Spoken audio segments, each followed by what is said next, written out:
Okay, in this video, I want to talk about the Imago Theory in relation to the process of restoring human identity. So let me give you some examples to be thinking about. Number one, if you are in a relationship or have been in a relationship with someone who has a personality disorder, then it would be really good to think about your parents and your caregivers, the people who raised you, and start thinking about any characteristics that they have that might be familiar to you in the current relationship you're in or in past relationships, because um, this is going to give you clues as to what to look for to keep in a relationship. In other words, what's good about your caregivers and parents, some of those beneficial characteristics you'll want, those are going to be familiar and you're going to want to have those in your life. But also, what are the things that are familiar to you but may not be beneficial?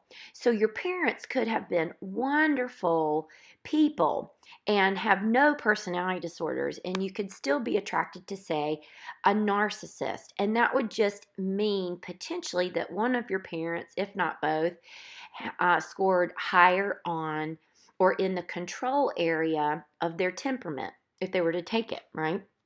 And that's not a negative thing, because the area of control will assess people's ability to be leaders and followers. And again, neither one of those things are negative. They're both good. We need both leaders and followers in our world. So, in the control area, we can use control for good or we can use it for bad. And someone who is a narcissist is going to be scoring high in that area as far as wanting to express a lot of control over other people's lives. And they're going to be using it for bad, obviously. They're going to be using it for selfish interests. Now, your parents may have scored high in that area, or a caregiver high in that area, but they used it for good. Okay, well, it's familiar to you. So then you go out and you find someone who has that familiar quality. And let's say it is a narcissist, they're not going to show you their negative side right away. It's going to be months and years before that happens. So there's nobody here to blame when it comes to being deceived by the narcissist, except the narcissist himself. But it's very good to think about your history, think about your caregivers, the people in your life that have raised you, because they do have qualities that you're going to find familiar, and you need to know what those are, especially if you're getting out of a relationship with someone and trying to, in the future, to be in another relationship that's more healthy. You're going to want to know what you're attracted to and decipher whether or not uh, you need to go towards what's familiar, that's negative, or what's familiar that is positive. And that sounds like common sense, but it's not common sense if you haven't researched this and looked into it further. And that's what this activity is about. So I want you to take some time, pray about this, ask God to reveal to you anything from your history that you need to know that might affect your decisions today. Now, number two, if you are not in a relationship, a romantic relationship, or have been in a romantic relationship with someone that has a personality disorder, and instead your situation is that you're dealing with a parent, a sibling, a coworker, a son-in-law or a daughter-in-law that has a personality disorder, then this will be a little bit different, but not by much. So it's still beneficial to look into your history and see if there are any patterns where there are people that have come in and out of your history that have similar or familiar characteristics as to the person that you're dealing with that has a personality disorder. Okay, because the reason for that is because we tend to develop response patterns to people, and or to situations that keep repeating themselves in our lives. So I'll give you an example. I have a history with people who have had personality disorders in my life. So um, I've been in romantic relationship, and then I've had family members. Okay. Well, at some point I ended up hiring someone to work at our nonprofit who had a personality disorder, and I didn't recognize it right away. It didn't take long for me to recognize it, but when I did, I realized some of the characteristics this person was presenting reminded me of these other characteristics that I was familiar with, okay? And that was probably what endeared me to this person at first. Okay, so those are the reasons you would want to look into your history and see if there's any patterns of behavior. And also because the enemy does use our wounds um, to rewound us. So if you have any kind of history with someone with a personality disorder, and then here comes another person with a personality disorder, you can pretty much bet that the enemy is using this tactic against you. And it's wise to be keen to the enemy's ways so that you can be discerning in the future. So let's take, for example, if you have a parent that has a personality disorder, and you, in fact, are in a very loving relationship, a romantic relationship.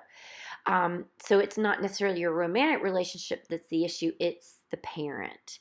So in this case, you could even go deeper into family history and kind of find out if there were issues with your parent and their parents, which would be your grandparents.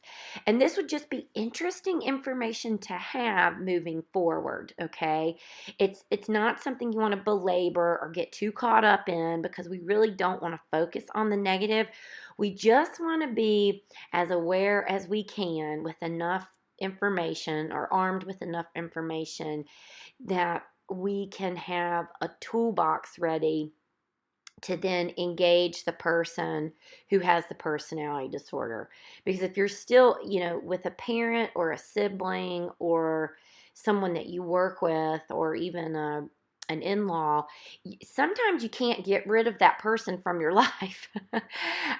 Sometimes you can have no contact, you can have limited contact, and all those things are good, but sometimes you can't. And so if you're trying to figure out how to be in a relationship with this person, then it's worth looking at your family history to see if there are any repeated patterns. Now, if you're a parent of a child who is or has been in a relationship with someone with a personality disorder, let's just say that they are in a relationship and this happens to be your daughter-in-law or your son-in-law, you do not need to look at yourself as a bad parent and think that you have some kind of personality disorder, that now it's familiar to your child and your child has married somebody with one. That's not the case at all.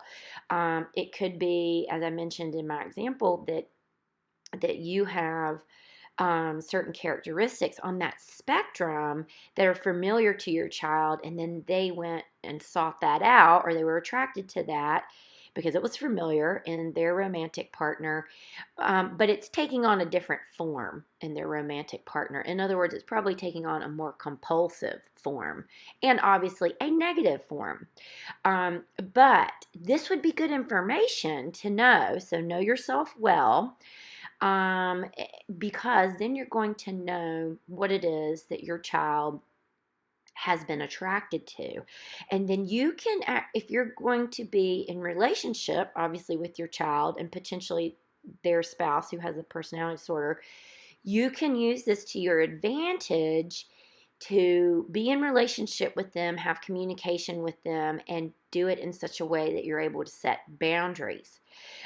Because whatever it is it's familiar, that your child found familiar from either you or your spouse, you can utilize that characteristic to still resonate with your child and have a relationship with your child. I hope that makes sense. But more on that in our one-to-one sessions. But this is why it's important to take some time just to delve into this a little bit.